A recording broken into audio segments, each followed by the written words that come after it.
Hello. Yes, sir. You can continue, sir. Welcome. Okay. Okay. Hello, everyone. I wish I was able to speak Gujarati so that I could have understood everything that was being said. No. I really enjoyed some. No problem. Hello. Yeah. You are not visible. Put your yes. Now it's okay. Now it's okay. Yeah. Thank you. Am I visible now? Yeah. You are visible now. Okay. Good. Good. My name is AYOOLA Alabajide. I am the editor of a magazine on sickle cell called Sickle Cell News and World Report. I happen to live with sickle cell anemia myself. My genotype is SS. Okay. Hello. Oh, good. My genotype is S. You can hear me? Yes, hear you. No problem. Continue. Okay, good. My genotype is SS, and I'm the editor of Sickle Cell News.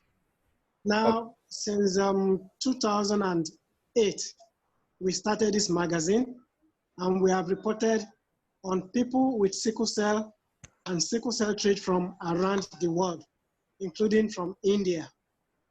Now, there's a section of the magazine called Guest Editor Forward. For the first time in our 12-year or 13-year history, we are having an Indian as our guest editor for the July to September edition. Her name is Ramteke Jaya. I believe she lives in India, although I was linked to her by her son, who lives in the United States. Now, concerning the issue of the global issue of sickle cell communities as a view of sickle cell news, as I said, we have reported from around the world, but I am going to use Nigeria, my country, as the focal point for this discussion. After that, I will move on to the more developed countries of Europe and America. Concerning Nigeria, the issues that we face generally are the issues of treatment, the issues of whether to go for orthodox therapy or non-orthodox. By non-orthodox, I meant, hello? Hello, continue. Okay, by non-orthodox, I meant therapies such as herbal treatment. In fact, we also have in Nigeria now, we have Ayurvedic therapy for sickle cell, brought about by no other one than Dr. Desai Atul, who happens to be our Indian representative. Now, in any case, a lot of people are worried about both treatment methods. So a lot have been disappointed by orthodox medicine. They are admitted to hospital today, and the following day, or maybe the same day, they are readmitted. For such reasons, they get fed up of that kind of treatment. And it becomes such a big bore for them, having to go to hospital today and return there the next day. Hello? Hello, continue please. Okay, good. Now, another treatment model that we have in Nigeria, for a population of 3 to 5 million living with sickle cell anemia, and a population of about 60 million having sickle cell trait. And unfortunately, most of those who have the sickle cell trait, who are carriers of the sickle cell gene, are not unaware of their status. And that is why the sickle cell incidence, sickle cell numbers continue to increase in Nigeria. Now, concerning the cost of treatment, people with sickle cell here spend quite a lot of money getting treated or treating themselves. I happen to be the president of a sickle cell organization, of a sickle cell club, local club in my community where I live. Some of us cannot afford the routine medications, not to talk of the more expensive ones, such as hydroxyurea. The routine ones such as folic acid, vitamin C, vitamin B complex, paracetamol, the club tries to give those ones free, especially to the needy ones among us. However, for the more expensive ones, the patient has to rely on themselves because the club doesn't have the means to satisfy everybody. Again, concerning the cost of treatment, treatment in Nigeria is not easy at all for sickle cell, whether it is orthodox or traditional or alternative. All these things are very, very expensive. And another issue facing sickle cell patients, the sickle cell community in Nigeria, is that there are quite a number of quacks, a number of fake doctors, lots of fake medications, which have landed more people in trouble than we could ever realize. So those people now, sometimes they have to report again and again to the hospital, sometimes to the police, sometimes to the what we call NAFDAC, the Federal Drug Administration here, to report the issues of fake medicine and substandard medicine coming into Nigeria or being produced here. One other issue that I've sort of mentioned before is the issue of poverty. A lot of families with sickle cell are very, very poor, and they are often unable to access the type of treatment that will at least give them a modicum of good health to live their lives. Hello? Yes, continue, please. Okay, good. Now, quite a lot are very, very poor and don't have the means to give them to give themselves the kind of treatment that will at least give them a modicum of good health, without which they cannot do their work, without which they cannot be proper partners, without which they cannot be proper husbands or wives where they in their homes. And the issue of poverty has increased during this period of pandemic, this COVID-19 pandemic, whereby people are asked to stay at home, people are asked to observe the rules of social distancing and all that. Quite a lot cannot work at home. We don't have that kind of facilities for that because it was so sudden, and many people, especially those who are teachers, don't have the means to do virtual teaching. So all these are just coming up, and these are serious issues facing the sickle cell community in Nigeria.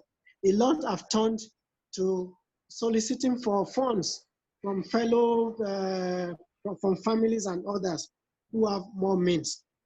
One other issue, there are so many issues, so many issues. Another one is illiteracy, where a man or woman cannot read very well. I would say functional literacy. They don't have the means to read the most simple instructions on a leaflet or in a newspaper. How are they going to be able to assess treatment means and methods of self-care? Many times you have to tell them, these are things they have to memorize for their children, instead of having it on a mobile phone or on a laptop and all that. A lot of people here are unable to use the mobile phone, especially those ones with which they can access the internet and use the information there to better the health of their children or of themselves. Blood donation is one other issue that has been confronting the, let me say, the Nigerian Red Cross here. There's a lot of myths and misconceptions regarding donating blood. And in many cases, most people with sickle cell, once they are admitted, most patients, I would say like 60 to 70% must get blood transfusion.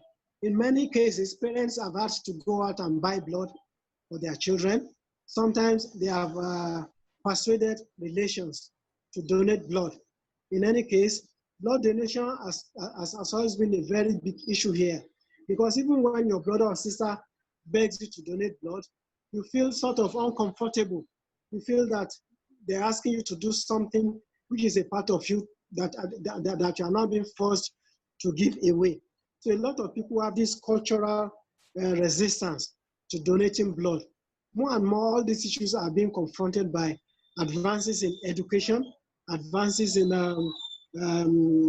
internet penetration to various homes in Nigeria. as I have said before, the cost of treatment here is very high. And for a population of 3 to 5 million who have sickle cell anemia and need proper treatment for the condition, we have just two centers in the last 5 years, in the last 5, 6, 7 years for bone marrow transplant. And that is why we have quite a lot of Indian doctors coming to Nigeria, advertising on the pages of the magazine I publish, coming to Nigeria, seeking, doing medical tours to Nigeria, seeking out patients to intervene medically.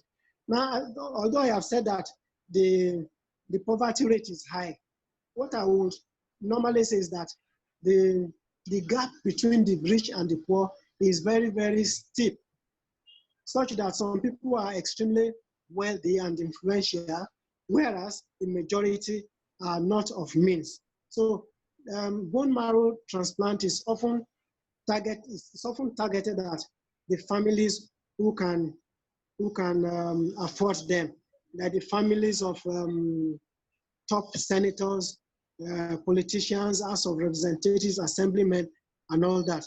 Because these are the people who are in control of the resources of the economy and who can afford every type of treatment for their own children, for their own children.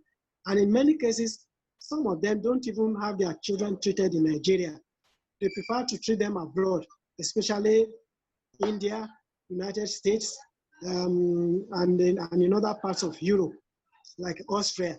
So that is a big issue. We need more bone marrow transplant treatment centers in Nigeria, but the economy has to improve first so that it can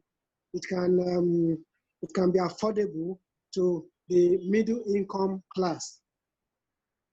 Now, talking of, and all this I'm saying also relates with other African countries such as Tanzania, Uganda, Togo, Ghana, where we've also reported from for the past 12 or 13 years since we started this publication.